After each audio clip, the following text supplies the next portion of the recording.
एक बार विक्रमादित्य एक यज्ञ करने की तैयारी कर रहे थे। वे उस यज्ञ में चंद्रदेव को आमंत्रित करना चाहते थे। चंद्रदेव को आमंत्रण देने कौन जाए, इस पर विचार करने लगे। काफी सोच विचार के बाद उन्हें लगा कि महामंत्री ही इस कार्य के लिए सर्वोत्तम रहेंगे। उन्होंने महामंत्री को बुलाकर उनसे विमर्श करना शुरू किया। तभी महामंत्री के घर का एक नौकर वहां आकर खड़ा हो गया। महामंत्री ने उसे देखा तो समझ गए कि अवश्य कोई बहुत ही गंभीर बात है, अन्यथा वह नौकर उसके पास नहीं आता।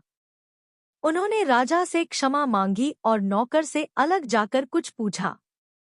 जब नौकर ने कुछ बताया तो उनका चेहरा उतर गया और वे राजा से विदा लेकर वहां से चले गए। महामंत्री के अचानक दुखी और चिंतित होकर चले जाने पर राजा को लगा कि अवश्य ही महामंत्री को कोई कष्ट है। उन्होंने नौकर से उनके इस तरह जाने का कारण पूछा तो नौकर हिचकिचाया। जब राजा ने आदेश दिया तो वह हाथ जोड़कर बोला कि महामंत्री जी ने मुझे आपसे सच्चाई नहीं बताने को कहा था। उन्होंने कहा था कि सच्चाई जानने के बाद राजा का ध्यान बंट जाएगा और जो यज्ञ होने वाला है उसमें व्यवधान होगा। राजा ने कहा कि महामंत्री उनके बड़े ही स्वामी भक्त सेवक हैं और उनका भी कर्तव्य है कि उनके कष्ट का हर संभव निवारण करें। तब नौकर ने बताया कि महामंत्री जी की एकमात्र पुत्री लंबे समय से बीमार है। उन्होंने उसकी बीमारी एक से बढ़कर एक वैद्य को दिखाई, पर कोई भी चिकित्सा कारगर नहीं साबित हुई। दुनिया की हर औषधि उसे दी गई, पर उसकी हालत बिगड़ती ही चली गई। अब उसकी हालत इतनी खराब हो चुकी है कि वह हिलडुल नहीं सकती और मरणासन्न हो गई है। विक्रमादित्य ने जब यह सुना तो व्याकुल हो गए। उन्होंने राजवैद्य को बुलवाया और जानना चाहा कि उसने महामंत्री की पुत्री की चिकित्सा की है या नहीं।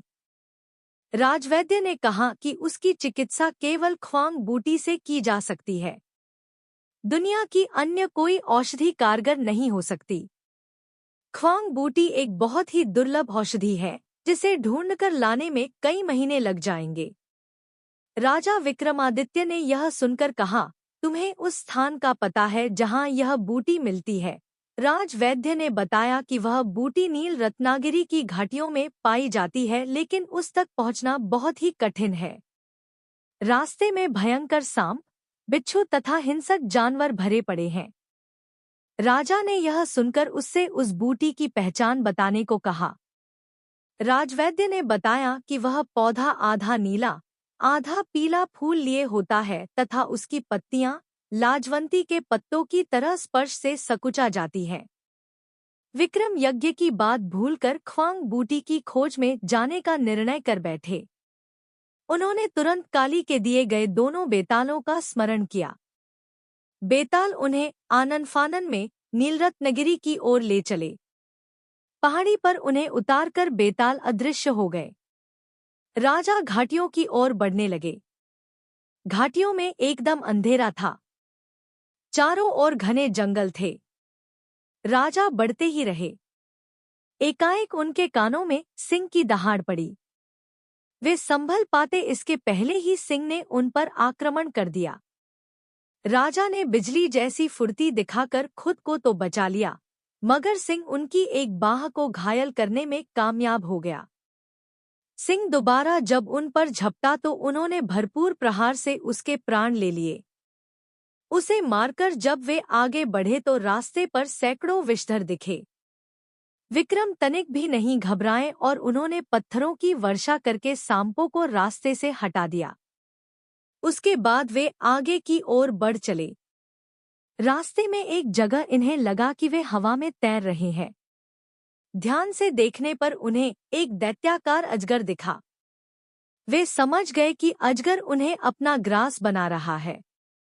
ज्यों ही वे अजगर के पेट में पहुंचे कि उन्होंने अपनी तलवार से अजगर का पेट चीर दिया और बाहर आ गए।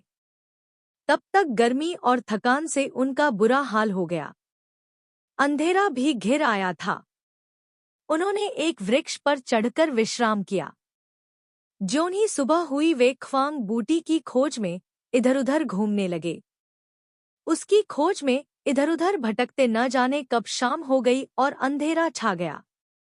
अधीर होकर उन्होंने कहा, काश चंद्रदेव मदद करते। इतना कहना था कि मानो चमत्कार हो गया।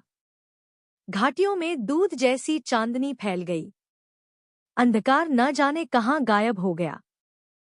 सारी चीजें ऐसी साफ दिखने लगी मानो दिन का उजाला हो। थोड़ी दूर बढ़ने पर ही उन्हें ऐसे पौधे की झाड़ी नजर आई जिस पर आधे नीले आधे पीले फूल लगे थे। उन्होंने पत्तियां छुई तो लाजवंती की तरह सकुचा गईं। उन्हें संशय नहीं रहा। उन्होंने क्वांग बूटी का बड़ा सा हिस्सा काट लिया। वे बूटी लेकर चलने ही वाले थे कि दिन जैसा उजाला हुआ और चंद्रदेव सशरीर उनके सम्मुख आ खड़े हुए। विक्रम ने बड़ी श्रद्धा से उनको प्रणाम किया। चंद्रदेव ने उन्हें अमृत देते हुए कहा कि अब सिर्फ अमृत ही महामंत्री की पुत्री को जिला सकता है। उनकी परोपकार की भावना से प्रभावित होकर वे खुद अमृत लेकर उपस्थित हुए हैं। उन्होंने जाते जाते विक्रम को समझाया कि उनके सशरीर यज्ञ में उपस्थित होने से विश्व के अन्य भागों में अंधकार फैल जाएगा, इसलिए वे उनसे अपने यज्ञ में उपस्थित होने की प्रार्थना नहीं करें। उन्होंने विक्रम को यज्ञ अच्छी तरह संपन्न कराने का आशीर्वाद दिया और अंतर्ध्यान हो गए। विक्रम ख्वांग बूटी और अमृत लेकर उज्जैन आए। उन्होंने अमृत की बूंदें टपकाकर महामंत्री की बेटी को जीवित किया तथा ख्वांग बूटी को जनहित के लिए रख लिया। चारों ओर उनकी जय जयकार होने लगी।